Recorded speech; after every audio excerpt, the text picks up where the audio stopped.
কল্পনা করো, তোমার জীবনে যা পেতে চেয়েছিলে তা পেয়েছো। তোমার জীবনে কোনো সংগ্রাম নেই, কোনো পরিশ্রম নেই, কোনো চ্যালেঞ্জ নেই। তোমরা কেউ কেউ বলে থাকো যে তোমরা জীবনে মহান কিছু হবে, কিন্তু যখনই কঠিন কোনো সমস্যা এসে তোমার সামনে দাঁড়ায় তখন তুমি ঘাবড়ে যাও। তুমি জানো না কিভাবে এই কঠিন পরিস্থিতিকে সামাল দিবে, কারণ তোমাকে শারীরিক ও মানসিকভাবে শক্তিশালী করবে এমন কোনো প্রক্রিয়ার মুখোমুখি হতে তুমি ভয় পাও। কিন্তু বন্ধু, সংগ্রাম ছাড়া তুমি জীবনে বড় কিছু হতে পারবে না। প্রতিরোধ ছাড়া তুমি নিজেকে শক্তিশালী করতে পারবে না। নিজেকে চ্যালেঞ্জ না করে, সংগ্রাম না করে তুমি তোমার লক্ষ্যে এগুতে পারবে না। কষ্টই তোমার সর্বোত্তম বন্ধু, শুধুমাত্র এই মুহূর্তের জন্য নয়, বরং সারা জীবনের জন্য কষ্টই তোমার সর্বোত্তম বন্ধু। একজন শক্তিশালী মানুষ হিসেবে তোমার দীর্ঘমেয়াদী সাফল্যের জন্য কষ্ট এবং কষ্টই তোমার পরম বন্ধু। যদি তোমার ব্যর্থতা না থাকে, জীবনে যদি তোমার স্ট্রাগল না থাকে, যদি তোমার হতাশা না থাকে, তাহলে জেনে নাও তোমার কোনো স্ট্রেংথ থাকতে পারে না, তোমার কোনো সাহস থাকতে পারে না, তোমার কোনো সহানুভূতিশীল হৃদয় থাকতে পারে না।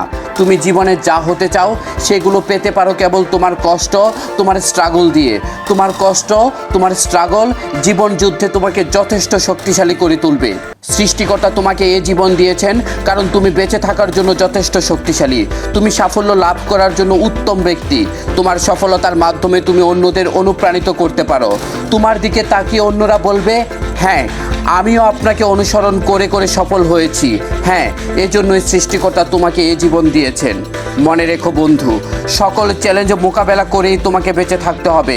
জীবনে যা কিছুই আসুক তোমাকে সারভাইভ করতে হবে। পরের বার যখন কোনো প্রবলেম তোমার সামনে এসে দাঁড়াবে, আমি চাই না তুমি তাকে অভিশাপ দাও। আমি চাই তুমি তোমার প্রবলেমের বিরুদ্ধে স্ট্রাগল করো, কারণ এটি তোমাকে আরও শক্তিশালী করে তুলবে, তোমাকে ধৈর্য ধরতে শেখাবে, কখনোই হাল ছাড়বে না। এই পৃথিবীতে তোমার সুনির্দিষ্ট কিছু উদ্দেশ্য আছে, সেগুলো তোমাকে খুঁজে বের করতেই হবে। তুমি যদি ক্রমাগত সামনে এগুতে থাকো, তোমার সংগ্রাম তোমার সফলতার সঙ্গী হবে। তোমার সংগ্রাম তোমাকে মহান করে তুলবে। তোমার সংগ্রামই তোমার জীবন, তোমার সংগ্রামই তোমার উপহার। যে মানুষটি তার পিতার কাছ থেকে উত্তরাধিকার সূত্রে সব কিছু পেয়েছে, পৃথিবীতে তার গল্প কেউ শুনতে চায় না। মানুষ সেই সব নারী পুরুষের গল্প শুনতে চায় যারা কষ্টকে সহ্য করে জীবন সংগ্রামকে সফলতার উপহারে পরিবর্তন করেছে। তুমি কি বন্ধু লিজেন্ড হতে চাও? মনে রেখো, লিজেন্ডরা জন্মগ্রহণ করে মায়ের কোলে, কিন্তু বেড়ে ওঠে জীবন সংগ্রামের কঠিন উপত্যকায়। জীবন সংগ্রামে ভয় পেও না বন্ধু। ভয় কেবলমাত্র সিনেমায় দেখানো কল্পকাহিনী, কিন্তু সংগ্রাম হচ্ছে বাস্তবতা। তাই জীবন যুদ্ধে ভয় না পেয়ে মন প্রাণ উজাড় করে সংগ্রাম করো এবং তোমার কঠিন পরিস্থিতিকে পরিবর্তন করে দাও।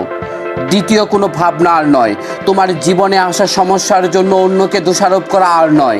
নিজেকে বলো, এটি একটি নতুন দিন, আমার সংগ্রামের জন্য আমি কৃতজ্ঞ, কারণ আমার সংগ্রামই আমাকে শক্তিশালী করেছে। আমার সংগ্রামের জন্য আমি কৃতজ্ঞ, কারণ আমার সংগ্রামই আমার আজকের আমিকে তৈরি করেছে। তোমার জন্য শুভকামনা বন্ধু।